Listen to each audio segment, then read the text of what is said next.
If ABCD is a square with A 3, 4 and C 1, -1, find the coordinates of B and D. To answer this question, it is enough if you assume the coordinates of either B or D. So here I have assumed the coordinates of B to be x, y. See the figure here? Incorporate all the information given and what we have assumed in this figure. So the square is called ABCD. You could mark it like this or like this, ABCD. We know the address of A 3, 4. The address of C is 1, -1, and we have assumed the address of B to be x, y. You don't have to assume the coordinates of D. It's enough if you assume the coordinates of either B or D. Alright. Now to find the address of B and D, we basically work with two conditions. Since we know or we have information only about the coordinates of A, B and C, the first condition we'll be using is AB equal to BC. Because this is a square, all the sides are equal. So we'll work with this condition, AB is equal to BC. Also, when you take up the diagonal AC, ABC is a right triangle, right angled at B. So how will we apply the Pythagoras theorem? AC square is equal to AB square plus BC square. So we'll basically work with these two conditions to find the address of B and D. So these two conditions, in these two conditions we are making use of the coordinates A, B and C. You can see that we don't have the coordinates of D anywhere here. Since we know only about A, B and C, we have created the conditions using the coordinates A, B and C. Alright. So first let's take up the condition AB is equal to BC. So you know that if AB is equal to BC, AB square will be equal to BC square. So use the coordinates of A and B, apply the distance formula and write out this difference between the x coordinates, the whole square, plus the difference between the y coordinates, the whole square, is equal to, use the coordinates of B and C, because you need to find BC square. So use the coordinates of B and C and write out this difference between the x coordinates, the whole square, plus the difference between the y coordinates, the whole square. Now work this equation. On working this, we have 4x plus 10y minus 23 is equal to 0. Remember, we need to expand all this using the identities a plus b the whole square or a minus b the whole square. So work that, and on solving we have 4x plus 10y minus 23 is equal to 0. Let's stop here and use the other condition. So that is AC square is equal to AB square plus BC square. Now you know how to find AC square, you know how to find AB square and also BC square. So write out all that here and simplify. Again remember, you need to use the formula a minus b the whole square here, a plus b the whole square here. So on simplifying, we have x square plus y square minus 4x minus 3y minus 1 is equal to 0.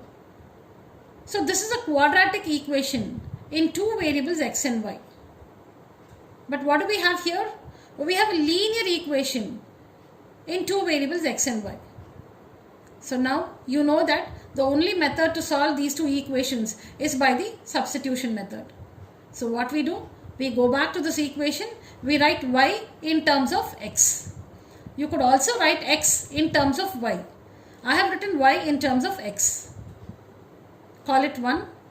Substitute this in the second equation. That is, in the second equation, in place of y, wherever we have y, we are going to replace it with 23 minus 4x by 10. So see here, this is how it looks. On replacing y square,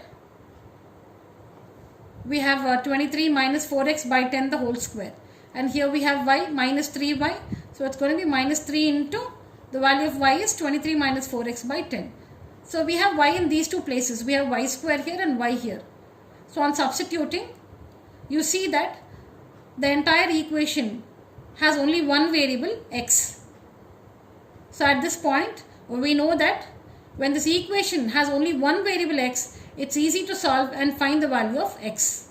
And once you find the value of x, you just have to put the value of x here and find the corresponding value of y. So let's solve this. Be careful here. You need to square the numerator and square the denominator, because it's y squared. See, this is y squared. So it's going to be the numerator squared and the denominator squared. So we have x squared plus 23 minus 4x the whole square over 10 square is 100. And here on multiplying 3 with 23 and minus 4x, this is what we have. Then take up the LCM. The LCM of the denominators is 100. Take up the LCM and work the numerator. Is equal to 0. Cross multiply. And you know you have to simplify the like terms and all that. You have some x square terms, you have some x terms, you have some x terms, and you have some constants. So simplify them, and that will lead you to this equation. 116x square minus 464x minus 261 is equal to 0. Now these three numbers have 29 in common. So divide this equation throughout by 29 to just simplify the equation. So these three numbers have 29 in common. The HCF of these three numbers is 29. So divide this equation throughout by 29, and that gives you 4x square minus 16x minus 9 is equal to 0.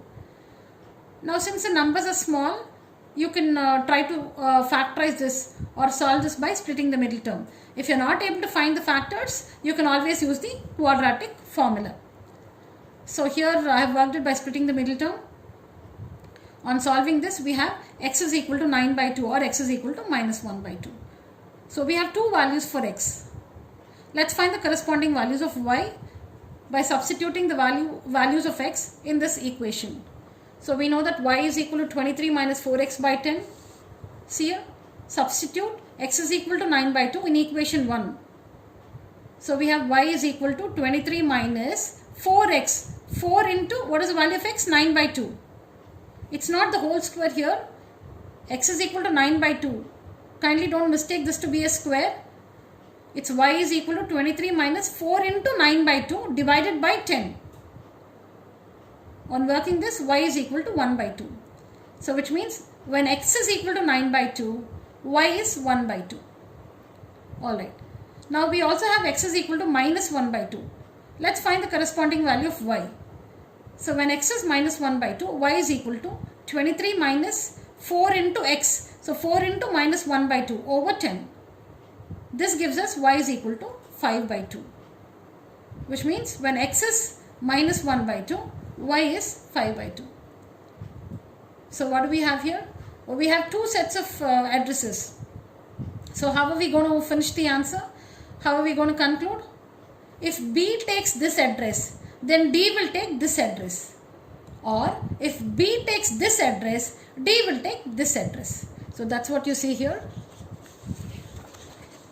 So that's what you see here. When B is 9 by 2, 1 by 2, D will be minus half, 5 by 2. Or when B is minus half, 5 by 2, D will be 9 by 2, 1 by 2.